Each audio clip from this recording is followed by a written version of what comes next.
Ahora le vamos a dar la bienvenida a Cecilia Pastorino, que nos va a introducir en el tema de la industria del cibercrimen y la forma en que está evolucionando el ransomware en la actualidad.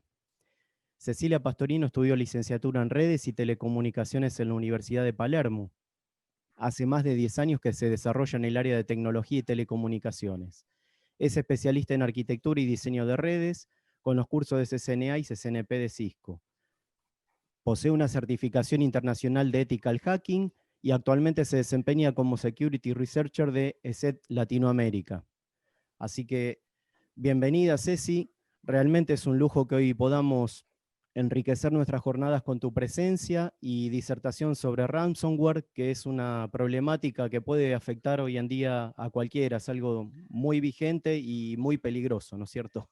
Así que, gracias y adelante con tu disertación. Bueno, muchas gracias, Diego. Muy buenos días a todos. ¿Me escuchan bien? ¿Se puede ver la pantalla? Se ve perfecto, Sí, Ceci. perfecto. Sí, buenísimo. Bueno, si me ven que miro por el costado es porque en realidad los tengo a ustedes en el otro monitor, así que para ir viendo también el chat y todo por cualquier cosa. Como bien decía Diego recién, la idea durante esta próxima hora es conversar un poco acerca de ransomware, ¿sí? Una amenaza que, si bien hace ya varios años que está instaurada, ha venido evolucionando en este último tiempo, y hoy la idea es mostrarles cómo ha ido evolucionando esa amenaza y qué es lo que pasa hoy con el ransomware, que no es lo mismo que pasaba hace unos años cuando apareció este tipo de código malicioso. Así que, para empezar entonces, para aquellos que no saben lo que es el ransomware es un tipo de código malicioso que tiene como objetivo, digamos, extorsionar a su víctima, ¿sí? Originalmente, el ransomware lo que hacía era tomar posesión del equipo o de los archivos de la víctima y pedirle un rescate a cambio. Es decir, es un código malicioso que apuntaba en su momento directamente a la disponibilidad de un sistema. Si vos querés utilizar tu equipo o querés recuperar tus archivos, tenés que pagar porque el cibercriminal ya sea los cifró o bien bloqueó el acceso a esos archivos, ¿sí? o a ese equipo. Entonces, el objetivo principal de esta amenaza es hacer dinero, ¿sí? Cobrarle a la víctima por recuperar su sistema o sus archivos, ¿sí? Ahora, mi pregunta es, piensen, ¿cuándo fue, aquellos que conocen lo que es el ransomware, cuándo fue la primera vez que empezaron a escuchar hablar sobre ransomware? Ahora vamos a hablar un poquito de la cronología, los años, pero seguramente si vienen trabajando en temas de infraestructura, de seguridad, y por ahí en 2015 más o menos empezaron a escuchar sobre este código malicioso. 2017, dice Irene en el chat, probablemente Irene escuchó del ransomware cuando fue el caso de WannaCry, que fue en el 2017 que se popularizó mucho este tema del ransomware. Pero vamos y dice Irene, muy bien. Pero vamos a ver que esto viene de mucho antes, ¿sí?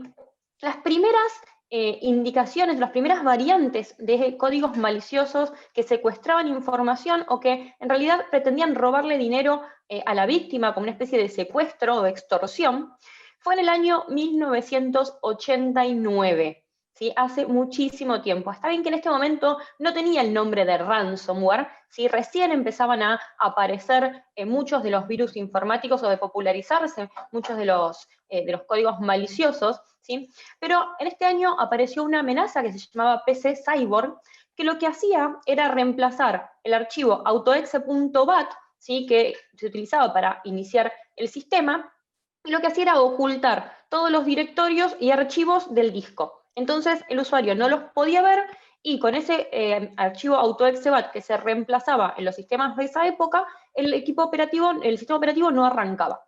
Entonces, lo que hacía el equipo era el ransomware, digamos, o esta primer variante de este código, era desplegar un cartel en el equipo previo al arranque del sistema operativo y le decía al usuario que tenía un problema con su PC y que si quería resolver el problema de su PC tenía que comprar un software que se llamaba PC Cyborg de la empresa PC Cyborg Corporation y renovar su licencia, digamos, comprar esta licencia por un valor de $189. En ese momento no había criptomonedas y el pago se hacía a una casilla de correo en Estados Unidos, se llamaba en ese momento un P.O. Box, ¿sí? Entonces, fue una amenaza que fue relativamente fácil de rastrear. Después empezó a avanzar Y en el año 2005 sí empezamos a ver los primeros códigos maliciosos más similares a el ransomware. Apareció GPCoder, ¿sí? Y esta variante empezaba a utilizar mecanismos de cifrado, ¿sí? Para así codificar la información, cifrarla y pedirle un rescate a la víctima que iba entre 100 y $200. Pero de nuevo, todo esto se pedía a través de cuentas bancarias a nombre de otra persona, a través de medios postales. Entonces, podía llegar a ser rastreable todavía, ¿sí? Después empezaron a aparecer otros tipos de ransomware, ¿sí? Y en el año 2010 aparece WinLocker, ¿sí? WinLocker fue la primera variante de ransomware que utilizaba el método de bloqueo de pantalla. Hay dos tipos de ransomware, bueno, ahora hay tres, pero en este momento había dos tipos de ransomware. Estaba el que cifraba los archivos como GPCoder, que después fue evolucionando, que se llamaban los tipos de ransomware de cifrado, ¿sí? O cryptars. Y luego estaban los de bloqueo de pantalla o lock screen, que lo que hacían en realidad era utilizar mecanismos de ingeniería social, ¿sí? Bloqueaban la pantalla del usuario, le decían que había un problema en su equipo y que no podía acceder al equipo y que para acceder tenían que pagar, ¿sí? Por ejemplo, el caso de PC Cyber, pagar una supuesta licencia. WinLocker hacía algo similar, ¿sí? Bloqueaba el acceso a la pantalla del equipo y el usuario, si quería recuperarlo, tenía que pagar. Este tipo de ransomware era bastante fácil de eliminar, ¿sí? Porque bastaba con reiniciar el equipo muchas veces, evitar que corra en el inicio, correrlo en modo prueba de fallos, y se solucionaba el problema. Pero había mucha gente que no se daba cuenta o no lo sabía y caía. Después este tipo de engaños evolucionó, y en el año 2012 apareció una de las primeras variantes, que fue una de las más conocidas en ese momento, que fue Reventón, o también conocido como el virus de la policía. ¿Por qué tenía este nombre? Bueno, porque Reventón sí se basaba en la ingeniería social lisa y llanamente para engañar al usuario. Le desplegaba en la pantalla un cartel enorme diciéndole que el FBI o la policía de su país había encontrado material ilegal dentro de su equipo. Esto podría ser desde imágenes de abuso sexual infantil, códigos maliciosos, elementos pirateados, había información ilegal. Y la policía le había bloqueado el equipo. Y para recuperar el acceso, la víctima tenía que pagar una supuesta multa. Este código malicioso se propagó muchísimo y se popularizó tanto que los atacantes hicieron diferentes variantes para cada país. Y entonces, según el país donde se ejecutaba la muestra, la pantalla que se desplegaba al usuario era distinta de la policía local para que justamente crea que esto era cierto. Les traje un video, a ver si se ve, de cómo funcionaba este caso de Reventón. Fíjense que el usuario entraba, en este caso, a un sitio web, era un sitio malicioso, ¿sí? Y cuando el usuario entraba, lo que hacía este sitio era desplegar esta ventana, ¿sí? En realidad, esto no es más que una ventana falsa por arriba del escritorio. Lo que hace también es deshabilitar funciones del teclado, como Alt-Tab, por ejemplo, ¿sí? Alt F4, y tratar de evitar que el usuario pueda apretar Control Alt Suprimir y sacar esa ventana. Pero no deja de ser una ventana. Si el usuario reinicia su equipo, desaparecía. Por eso es que apelaba, digamos, a la ingeniería social, o sea, que el usuario crea que realmente había algún tipo de problema en su equipo y tenía que pagar esta supuesta multa. Ahora bien, siguiendo en esta cronología, en el año 2013 aparece CryptoLocker. ¿Sí? CryptoLocker fue bastante conocido, principalmente porque fue el primero en implementar un tipo de cifrado asimétrico. Es decir, hasta el año 2013, iba a decir 2015, hasta el año 2013, los ransomware utilizaban un cifrado simétrico, es decir, se cifraba con la misma clave que con la que se descifraba. Por lo tanto, para un analista de malware, para una persona con conocimientos de ingeniería inversa, se podía obtener, mediante una investigación forense y un análisis del código malicioso del equipo, se podía obtener la clave de cifrado, ¿sí? Que quedaba guardada dentro del dispositivo. A partir del año 2013, con CryptoLocker, lo que sucede es que los atacantes empiezan a utilizar cifrado asimétrico, es decir, se cifran los archivos con una clave y se descifran con otra clave. Con lo cual, no había forma de recuperar, por más que se hiciera una ingeniería inversa del código malicioso, la clave de cifrado. Así que las víctimas ya no tenían manera, digamos, de recuperar su información, sino era a través de un backup o a través del pago del rescate. Y además, empieza a implementar otras características muy particulares de los siguientes ransomware, que son el pago a través de criptomonedas. Ya para el año 2013 el Bitcoin se había popularizado mucho, ¿sí? Y también la comunicación con el atacante, justamente para poder guardar la clave de cifrado y para que el atacante pueda descifrar también los archivos en caso de que la víctima pague. Toda esa comunicación se hacía a través de la red Tor, es decir, de manera anónima. Así que si sumamos el uso de la red Tor con los pagos en bitcoins, a partir del año 2013 ya el ransomware se vuelve completamente anónimo, ¿sí? Ya no es posible rastrear al atacante a partir de una muestra. Acá tienen algunas pantallas de lo que fue CryptoLocker en este momento y, como ven, el pago en bitcoins. Como bitcoin era algo muy nuevo en ese momento y mucha gente no sabía, muchas víctimas no sabían qué era el bitcoin, bueno, CryptoLocker venía con un instructivo, con links paso a paso para explicarle a la víctima cómo conseguir esos bitcoins y qué era lo que tenía que hacer, qué es un bitcoin y dónde comprarlo y de qué manera operar. Seguimos unos añitos más adelante, y ahora sí, en el año 2015, aparece CTB Locker, ¿sí? CTB Locker fue la variante que más afectó en ese año a Latinoamérica. Por eso es que muchos de los analistas de ciberseguridad, o de las personas que estén en contacto con códigos maliciosos, probablemente en este año empezaron a escuchar acerca del ransomware. Porque CTB Locker fue muy propagado por Latinoamérica y fue uno de los años donde mayores cantidades de detecciones de ransomware tuvimos. De hecho, CTB Locker tuvo más detecciones que WannaCry 2 años siguientes, ¿sí? Algunas de las características que tenía CTB Locker, bueno, no solamente cifraba los archivos, sino que también bloqueaba la pantalla. ¿Sí? Entonces acá teníamos las dos variantes juntas, ¿sí? El usuario no podía ver sus archivos, aparecía este cartel negro como les estoy mostrando en pantalla.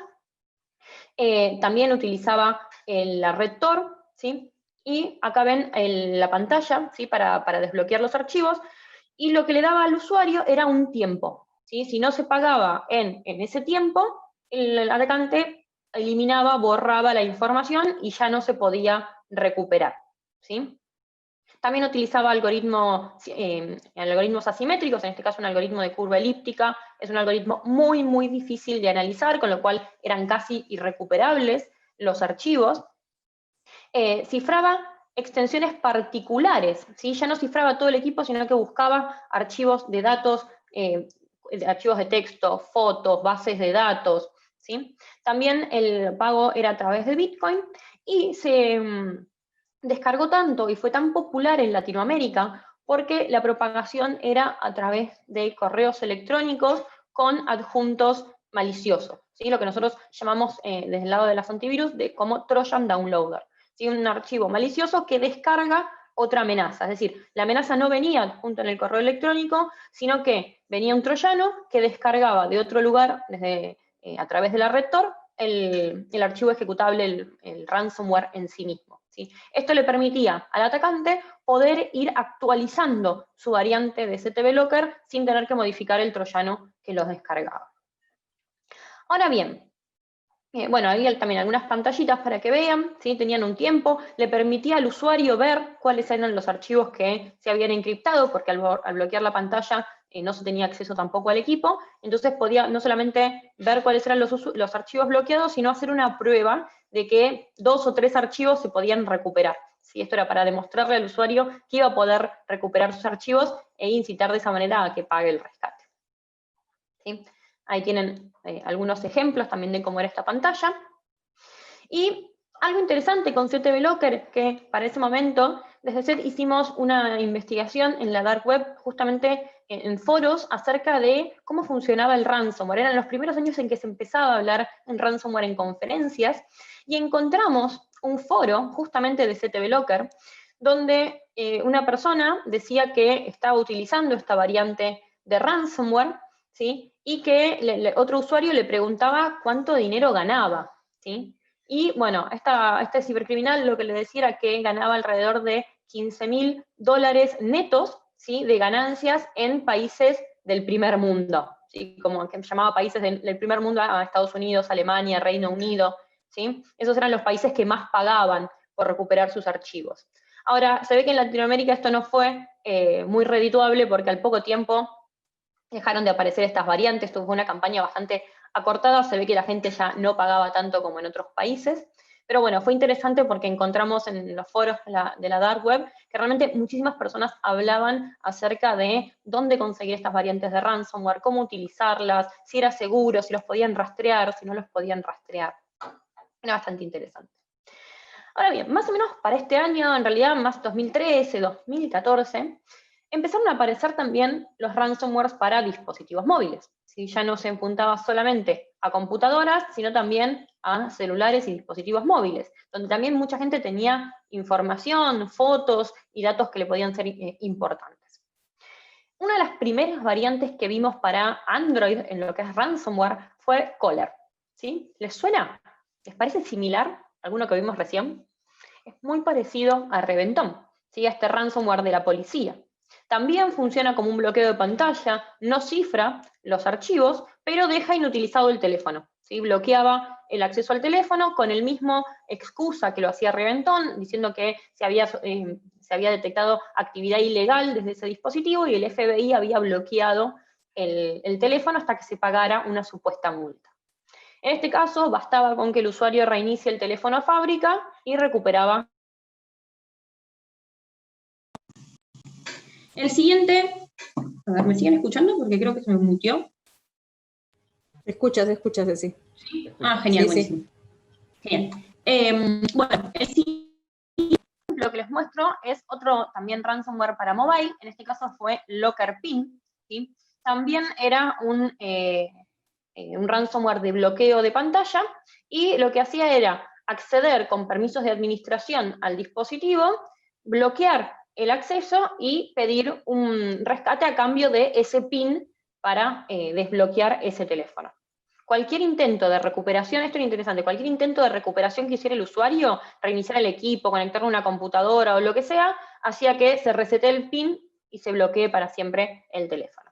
Bueno, en realidad no para siempre, porque lo mismo que con el anterior, bastaba hacer un factory reset del aparato y ya el usuario volvía a tener acceso a su dispositivo. Por supuesto que perdía la información, las aplicaciones y todo lo que tuviera instalado. Y para el año 2017, ¿sí? Aparece la versión Double Locker para Android, que fue la primera versión que cifraba los archivos y la memoria externa del dispositivo. ¿Sí? Las primeras versiones de este ransomware las detectamos en Rusia, se conectaba también a través de la red Tor, era muy similar al funcionamiento de los ransomwares que ya veníamos viendo para computadoras, para PCs, ¿sí? Y fue una de las primeras variantes que realmente cifraba los archivos dentro del dispositivo de la víctima, especialmente aquellos que fueran fotos, apuntaba puntualmente lo que eran fotos en el equipo. Y también de esto les traje un videito para que puedan ver cómo funcionaba en ese momento. Fíjense que hay una aplicación que se llama Flash, esperen que le tengo que poner play a este. Cuando el usuario hace clic en esa falsa aplicación de Flash, tarda un poquito y enseguida, ¡pum!, se bloquea la pantalla. ¿Sí? Y ahí aparece la información para el pago. ¿Sí? Y ahí empiezan a aparecer la cantidad de archivos que se fueron cifrando. ¿Sí? O sea, y lo mismo que versiones que vimos antes, también ponía un tiempo, ¿sí? En este caso eran 24 horas antes de que esa información, o esa clave en realidad para recuperar la información, se elimine y ya no se pueda borrar. Así que, si ustedes creían que no había ransomware para celulares, lamento decirles que hay un montón y, spoiler alert, se vienen cada vez viendo más variantes para dispositivos móviles y muchas ahora que se aprovechan con todo este tema de la pandemia y del COVID-19. Vamos a seguir con nuestra cronología, ¿sí?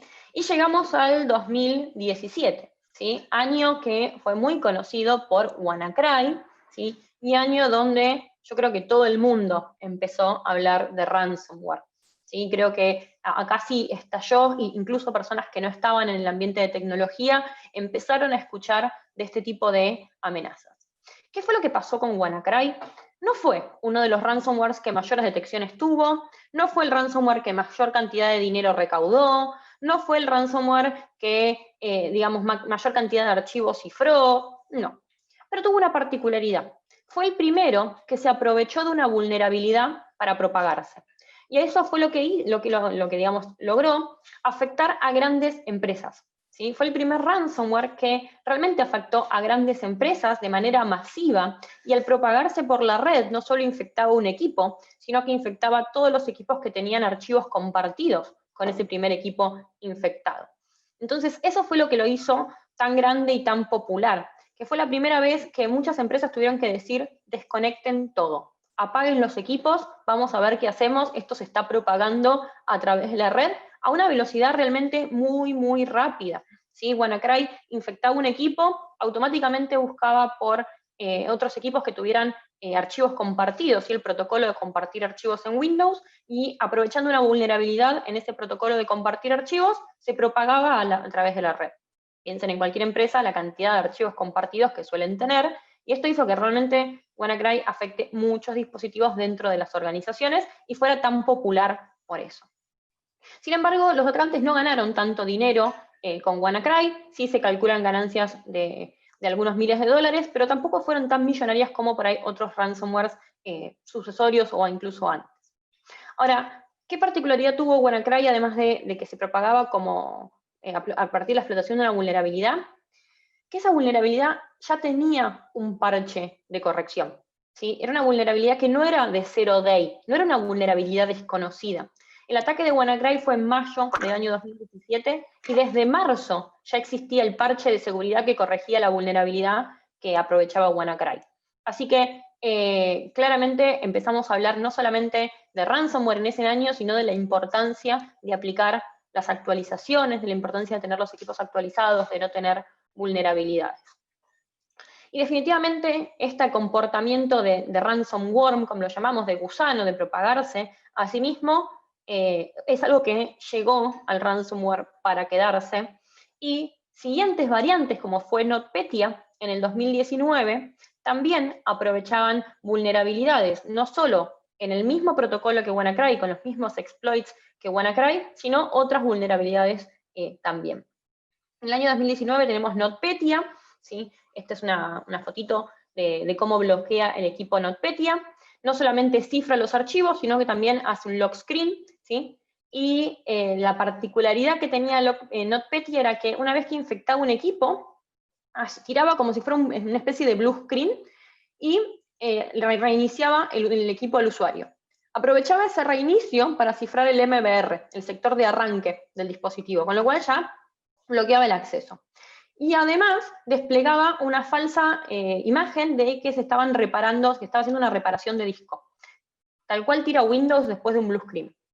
En ese tiempo, mientras el usuario esperaba que supuestamente se arregle su disco, Petya aprovechaba para cifrar todos los archivos del disco y finalmente desplegar el cartel al usuario indicándole que todos sus archivos habían sido cifrados, ¿sí? Así que nada, es una variante también bastante particular que llamaba muchísimo la atención y que también se propagaba a través de la explotación de vulnerabilidades, igual que lo hacía WannaCry.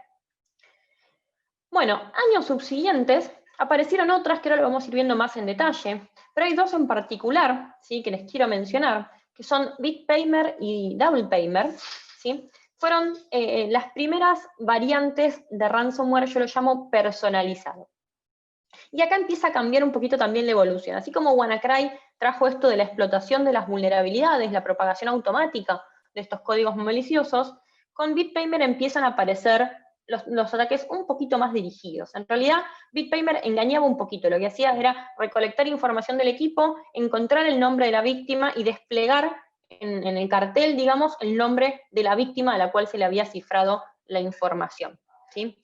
Y DoublePaymer, más adelante, una variante que fue una evolución, digamos, de BitPaymer, lo que hacía era negociar el monto del rescate con esa víctima, ¿sí? Tratando de ver a mayor interés por recuperar los archivos, mayor el monto, o tratando incluso de ver si había sido comprometido una organización o un usuario final, para saber qué tanto dinero podía pedir el atacante por esa información secuestrada. El año pasado empezamos a ver una variante que se llamó Ryuk. Y si ustedes la buscan en Google, van a encontrar muchos titulares que dicen como Ryuk, el ransomware al que todas las empresas le tienen miedo. Ryuk fue muy popular el año pasado y causó mucho miedo en las organizaciones porque fue el primer ransomware que estaba diseñado y dirigido específicamente a organizaciones. Es decir, fue el primero que se empezó a utilizar en ataques dirigidos. ¿Y qué hacía? Juntaba todas las estrategias de las variantes anteriores. Utilizaba explotación de vulnerabilidades, como lo hacía WannaCry y NotPetya.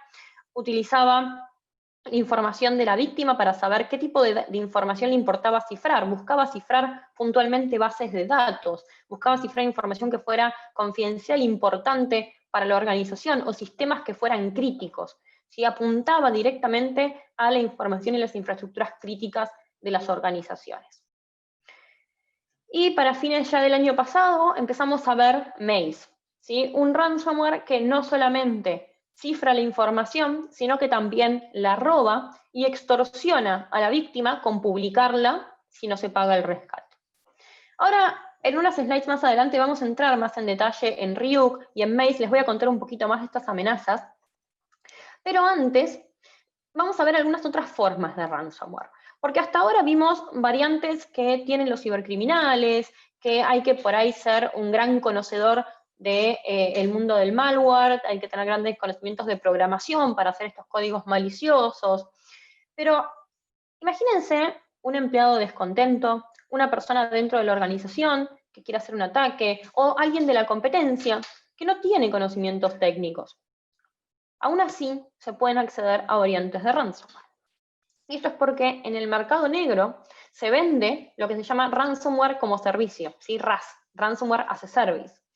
Hay sistemas que se compran, ¿sí? O paquetes, digamos, de códigos maliciosos que se compran en el mercado negro, donde una persona sin ningún tipo de conocimientos informáticos puede acceder, por ejemplo, por $120 a un mes entero de el crypter, digamos, la porción del código malicioso que cifra la información, el servidor de comando y control para tener acceso a las claves de cifrado y a la información cifrada, soporte técnico en caso de que la persona no lo sepa usar, ¿sí?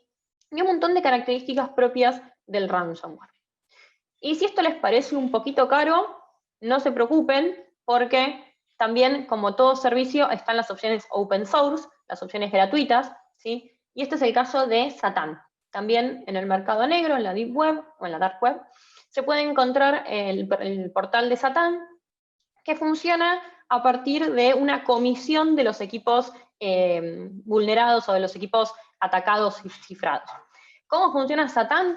Bueno, el usuario o el atacante puede descargar el malware del sitio, ¿sí? Tiene también a partir de ese sitio acceso al comando y control, al servidor de comando y control para manejar los equipos infectados, las claves y demás, el cartel para pedir el rescate, poner ahí su dirección de su billetera de Bitcoin donde va a recibir el dinero del rescate, y la plataforma lo que hace es quedarse con un 30% de comisión de cada una de las víctimas que pague el rescate. Entonces, no hay que pagar de antemano, sino que directamente te cobran por comisión, por decirlo de alguna manera. Así que, un poco para desmitificar que hoy hay que ser un gran conocedor de tecnología para hacer un ataque informático, lamentablemente no.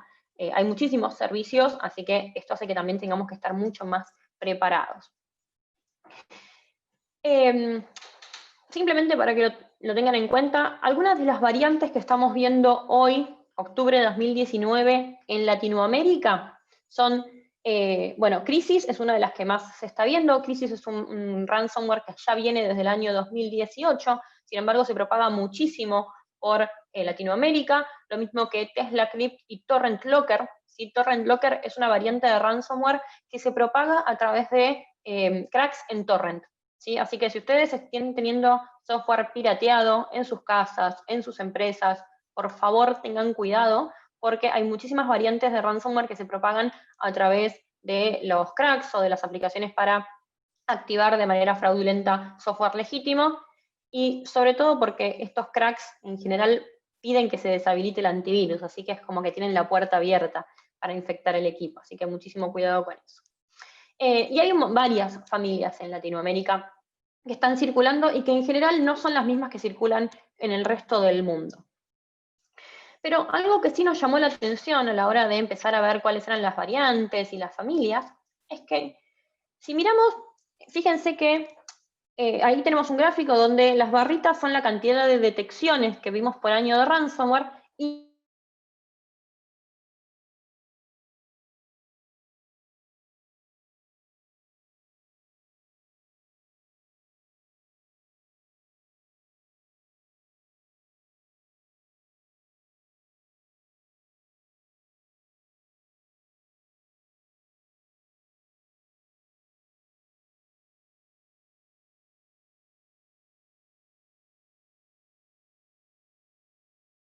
no me tendría que preocupar tanto. Es una gran cantidad de variantes de ransomware, pero menor cantidad de detecciones. ¿Por qué es esto? Bueno, porque estas últimas evoluciones que ha tenido el ransomware ha cambiado de ataques masivos, ¿sí? Ataques que apuntaban a gran cantidad de usuarios muchas veces finales, ¿sí? No necesariamente empresas, donde se les pedía un bajo monto de rescate, con por ahí una alta probabilidad de infectar el equipo, ¿sí? Y con un impacto bastante chico, ¿sí? Porque en realidad, bueno, muchos eran usuarios finales, como muchos les cifraban sus fotos, les cifraban su información. Esto migró a ataques mucho más redituables, ¿sí? Ataques dirigidos normalmente a empresas o a pymes, ¿sí? Se calcula que hoy en día el 71% de los ataques de ransomware están dirigidos a pequeñas y medianas empresas, ¿sí? Y a montos más altos de rescate. Hoy estamos viendo un promedio de $10.000 por pago de rescate, aunque se han visto ransomwares que han atacado a empresas muy puntuales y han llegado a pedir $1 millón de rescate o mucho más, ¿sí? Entonces, empezamos a ver ataques más dirigidos, ataques apuntados a objetivos específicos, donde el atacante sabe que tiene muchísimo más impacto, que si bien la probabilidad de poder infectar el equipo es menor, si lo logra, realmente el monto obtenido después y la probabilidad de que esa empresa pague es más alta. Y esto es lo que empezamos a ver este año mismo con ataques como el que sufrió Telecom, ¿sí? En julio de este año, ¿sí? La empresa Garmin de GPS también sufrió un ataque de ransomware dirigido, ¿sí? Y hace unos meses atrás, en septiembre, el Banco de Chile también fue víctima de un ransomware, el mismo que Telecom, ¿sí? Sodinokibi. Sodinokibi es una variante de ransomware que tiene la particularidad de que se propaga a través de accesos por escritorio remoto, ¿sí? El protocolo RDP para acceder al escritorio remoto de Windows. Bueno, lo que hace Sodinokibi es o bien explotar vulnerabilidades conocidas en ese protocolo, o intentar, mediante mecanismos de fuerza bruta, tratar de conseguir el usuario y la contraseña de ese equipo que tiene el protocolo RDP abierto a Internet. ¿Qué pasó? Este año, con todo el aislamiento y la necesidad de muchísimas organizaciones de que su personal trabaje de manera remota desde la casa, muchas pymes, muchas organizaciones no tenían una VPN, un sistema de acceso seguro de manera remota para todo su personal. Entonces se vieron obligados a empezar a improvisar, y eso hizo que muchas empresas abrieran el protocolo RDP directamente a Internet, ¿sí? Y muchos lo hicieron sin mucho cuidado. Entonces, los atacantes empezaron a intentar acceder a esos equipos mediante la explotación de vulnerabilidades o intentos de fuerza bruta para obtener el usuario y la contraseña, ¿sí?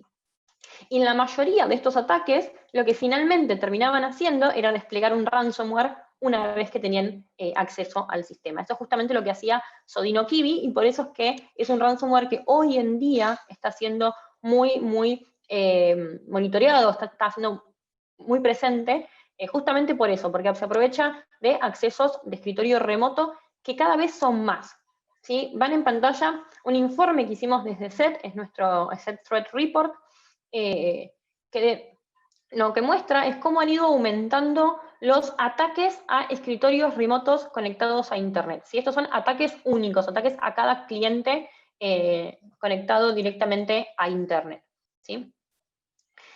Y por último, ¿cuál es la última, digamos, evolución que venimos viendo en el ransomware? Bueno, un poco lo que les contaba sobre Maze y otras variantes que ya están siendo cada vez más populares, como Dharma, SamSam, y las últimas variantes de BitPaymer y DoublePaymer, O sea, BitPaymer y DoublePaymer son ransomware del 2018, que se van reinventando, que van sacando nuevas variantes, y es el mismo código, el mismo, digamos, estructura de código, pero que va teniendo variantes. Bueno, las últimas variantes de BitPaymer y DoublePaymer lo que hacen es, además de cifrar la información, piden un rescate a cambio de no publicar esa información. El atacante roba esos datos, se los lleva, los guarda en un servidor, y si el usuario no paga para descifrar los archivos, bueno, lo extorsionan para que pague, para que esa información confidencial no sea publicada a Internet, ¿sí? El primero de estos casos fue el año pasado en México, ¿sí? La empresa Pemex, la empresa petrolera, el ransomware DoublePaymer justamente le cifró muchísimos archivos y le robó información confidencial a esta empresa. Y le pidió un rescate de $5 millones a cambio de no publicar esos datos. Ya el rescate ni siquiera era para recuperar los archivos cifrados, era directamente para no publicarlo, ¿sí? Acá les muestro el cartelito que tira DoublePaymer, este fue el cartelito que afectó a Pemex en México. Y fíjense que abajo dice, si además usted decide no pagar, vamos a publicar esta información y vamos a, obviamente, dañar su reputación. Si esta información que es confidencial, la vamos a hacer pública. Es decir, hoy en día el ransomware ya no afecta solamente la disponibilidad de los sistemas, sino también la confidencialidad de la información. Y ahora, al día de hoy, son más o menos unas 15, 20 familias de ransomware que ya estamos viendo que aplican estas técnicas. ¿Les suena algún caso similar en Argentina? ¿Recuerdan algo que haya pasado más cerquita nuestro? ¿Sí, no? Bueno, les voy a dar una pista. Gendarmería, dice Manuel, sí. Parecido, sí. Bueno, fue el caso de migraciones, ¿sí? Hace un poquito, hace un mes más o menos, al departamento de migraciones le cifraron un ransomware, el ransomware NetWalker, le cifró la información, varios gigas de información, y amenazaron no solamente con, digamos, recuperar esa información, sino también con hacerla pública. Y la particularidad que tiene NetWalker, NetWalker es un tipo de ransomware que ya obtuvo más de $25 millones en ganancias. Es decir, es uno de los ransomwares que hoy está haciendo mayor cantidad de dinero para los atacantes. Bueno, esta variante de NetWalker, la particularidad que tiene es que hay un portal en la Dark Web, que es el portal justamente de NetWalker Blog, donde por cada equipo infectado con este ransomware se publica una pantalla similar a la que están viendo con la información de migraciones en pantalla, donde pasado un tiempo, cuando la cuenta regresiva llega a 0, ¿sí? Si a la víctima no puso la contraseña por la cual pagó el rescate, y obtiene esa contraseña y la pone en la página, automáticamente la información es publicada después de que se cumple el tiempo, que en realidad suelen ser 4 o 5 días, más o menos desde que se produce la infección. Así que ya está hasta directamente automatizada la forma en que NetWalker publica los datos, ¿sí? DoublePaymer lo hacía el atacante de manera manual, ¿sí? Eran ataques muy dirigidos y se publicaba de manera manual la información. En este caso no, ya directamente al momento en que el código malicioso infecta el equipo, roba los datos, los cifra y automáticamente publica en el portal las carpetas que han sido capturadas y el cartel con la cuenta regresiva. Pasado ese tiempo, toda la información que fue robada, si no se hizo el pago, directamente se publica. Hoy en día, NetWalker, el 76% de las detecciones de NetWalker las estamos viendo en Argentina, ¿sí? Así que es un ransomware que está muy, muy, muy apuntado al país. Tenemos algunas detecciones también en México, ¿sí? Y Sodinokibi, que es la otra variante que hoy también es de las que más estamos viendo, está bastante distribuida entre Brasil, Argentina, Chile, ¿sí? Pero son dos variantes que hoy en el país están muy, muy presentes y ambas son bastante particulares, ¿no? Sodinokibi porque aprovecha vulnerabilidades de protocolo remoto, de acceso remoto, y NetWalker porque también roba la información y extorsiona con no publicarla. Así que, ya para ir cerrando, lo que podemos ver hoy en día es que los ataques de ransomware son cada vez más dirigidos y que digamos, ese target, ese blanco de estos ataques dirigidos de ransomware, están siendo las infraestructuras críticas, están siendo grandes empresas y están siendo también infraestructuras de gobierno, infraestructuras de salud, ¿sí? Infraestructuras que son críticas para el día a día, por varias razones, principalmente porque, bueno, permiten cifrar grandes volúmenes de datos, suelen ser organizaciones que tienen muchísima información, una infraestructura grande, ¿sí? Generalmente múltiples dependencias, entonces el ransomware tiene la capacidad de poder propagarse a lo largo de la red y no solamente capturar la información de un equipo, sino de varios equipos o varias dependencias. Por tratarse de infraestructuras críticas, la urgencia por recuperar esos datos suele ser bastante mayor, entonces es más probable que la organización pague una gran cantidad de dinero, y en general suelen tener, digamos, procesos complejos para recuperar la información, ¿sí? Entonces, por ahí un ataque de ransomware puede llegar a dejar sin sistema, digamos, a un hospital, o como en caso de migraciones, estar varias horas sin sistema en migraciones, lo que provocó que, bueno, mucha gente no pudiera ingresar al país durante varias horas. Y esto lo estamos viendo también en organizaciones de salud, ¿sí? Ya a principio de año la Interpol sacó un comunicado diciendo que cada vez estaban viendo mayor cantidad de ataques de ransomware a organizaciones de salud. Las variantes de Ryuk y Maze son las que más estamos viendo hoy en día apuntadas al sector de salud. Bueno, Ryuk es como la que más apunta hoy a infraestructuras de salud. Y hoy en día, según Interpol, el 43% de los ataques de estas variantes de ransomware apuntan al sector de salud. Algunos ejemplos: el 29 de septiembre hubo un ataque de ransomware a la empresa eResearch Technology, una empresa americana de tecnología para hacer ensayos clínicos, una empresa que estaba trabajando también en lo que eran los ensayos de la vacuna para el COVID-19, y este ataque, que duró 2 semanas, si bien no afectó a la información de pacientes o información crítica, sí retrasó el trabajo de esta compañía y la dejó sin sistema durante varios días. Unos días más tarde, el 27 de septiembre, el Universal Health Service en Estados Unidos, una de las cadenas de hospitales más grandes de Estados Unidos, fue atacada justamente por el ransomware Ryuk a través de una técnica de spear phishing, es decir, a través de un ataque de phishing, de ingeniería social, dirigido, apuntado directamente a empleados de un hospital. Como es una red de hospitales, el ransomware se propagó a través de la red porque conocía la tecnología de la red y logró infectar varios hospitales. En muchos de ellos tuvieron que estar sin sistema y registrar a los pacientes de manera manual. Bueno, fue bastante caótico, imagínense, además, en el medio de una pandemia. Y por último, también hace unos días atrás, a principio de mes, la empresa Andes Las en España, una compañía de seguros de salud muy grande en España, también fue víctima del ransomware Sodinokibi, ¿sí? Justamente por tener equipos con escritorio remoto publicados a internet, mal protegidos, y bueno, lo que ocurrió es que hubo varias computadoras que fueron infectadas, y según la misma compañía, muchas de los hospitales que utilizaban esta aseguradora no podían operar, no podían validar, digamos, a los pacientes.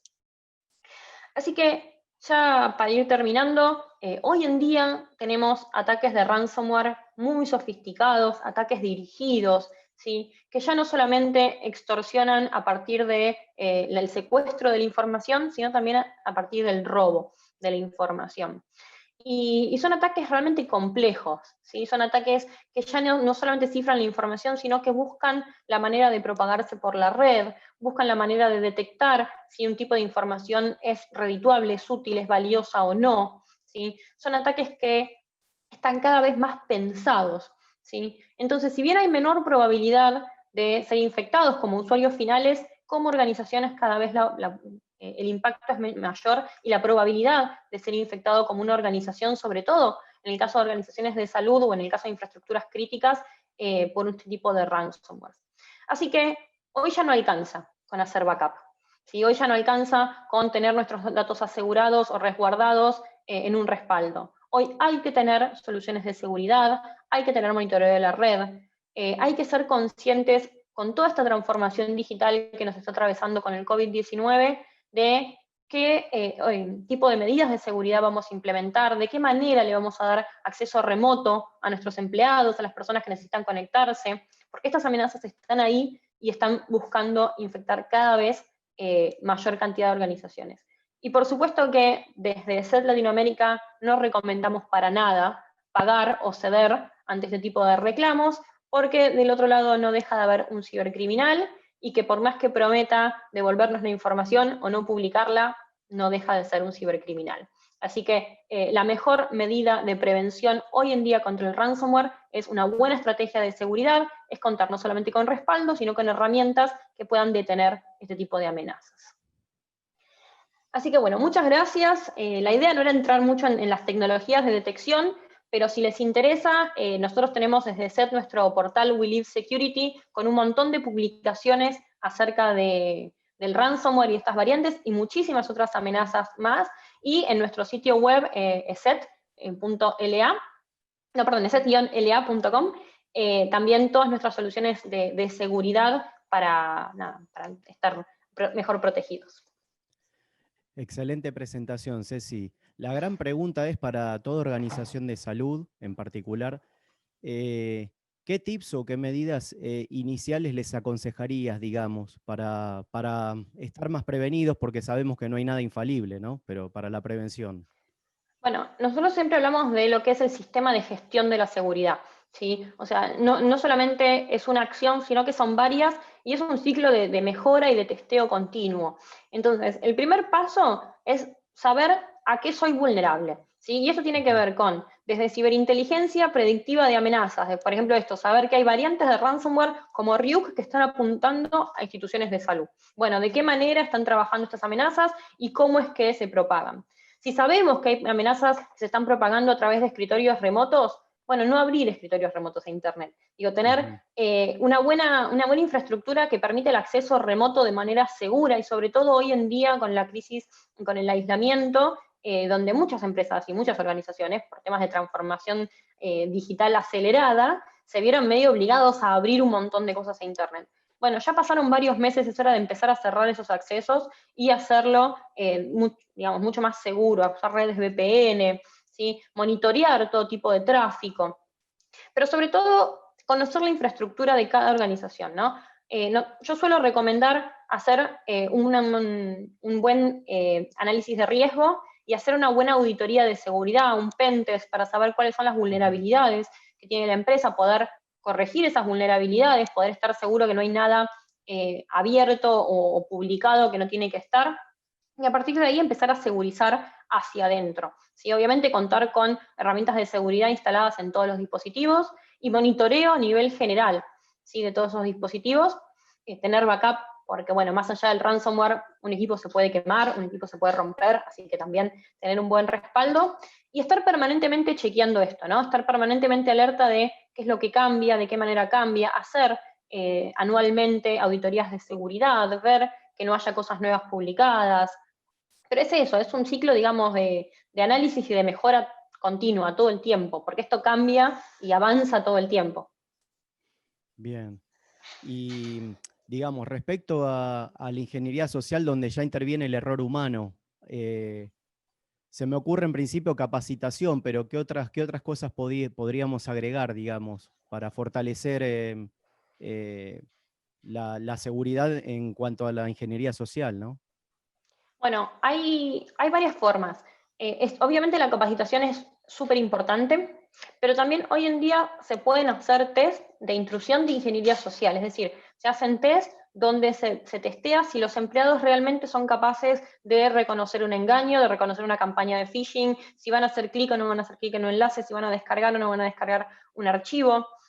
Por supuesto es complementario, ¿no? O sea, la capacitación va a evitar que las personas hagan clic, sabiendo cuáles son las campañas que podrían llegar a afectar a la organización. Se puede hacer un testeo y saber quiénes son los empleados que por ahí la tienen, digamos, un poquito más flojos en conocimientos tecnológicos, y por ahí apuntar la capacitación más a esos empleados, pero también estar seguros de que esas personas tienen el dispositivo protegido, que se están conectando con un dispositivo corporativo, que no están usando equipos personales que por ahí no tienen las medidas de seguridad que un equipo corporativo, tener siempre el principio del mínimo privilegio, es decir, que los usuarios no tengan permiso de administración o permisos altos en sus dispositivos, sino que estén solamente los permisos necesarios para que puedan trabajar.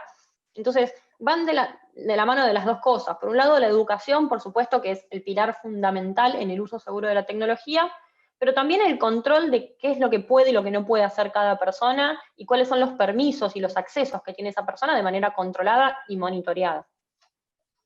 Bien. Buenísimo. No sé si hay alguna otra consulta del chat, o George, Adri, algo que quieran. Clarísimo, Ceci, es el gran desafío educar a todos los usuarios en esta línea y más en este momento. Es toda una transformación que tenemos que llevar adelante. Sí. Pero bueno, estamos para eso. Sí, ahí, bueno, Ana, que también es parte del equipo de SET, les puso en el chat el sitio willitsecurity.com, que es nuestro portal de noticias. En willitsecurity.com, en la parte de menú, hay una sección que dice guías y una sección que dice infografía. En esas dos tienen guías e infografía, completamente gratuita, abierta a la comunidad, para compartir con sus empleados. Y ahí tenemos guía de trabajo remoto seguro, guía del empleado seguro, guía de privacidad, guía de backup, un montón de información escrita realmente en lenguaje súper fácil para que puedan distribuir entre los empleados, entre las personas de su organización o de su institución, y puedan justamente mejorar esta capacitación. Sí, excelente. Yo he leído un montón de artículos de ahí. La verdad, muy buenos y están apuntados a todo tipo de usuario. Sí, sí. Es nuestra biblioteca de recursos.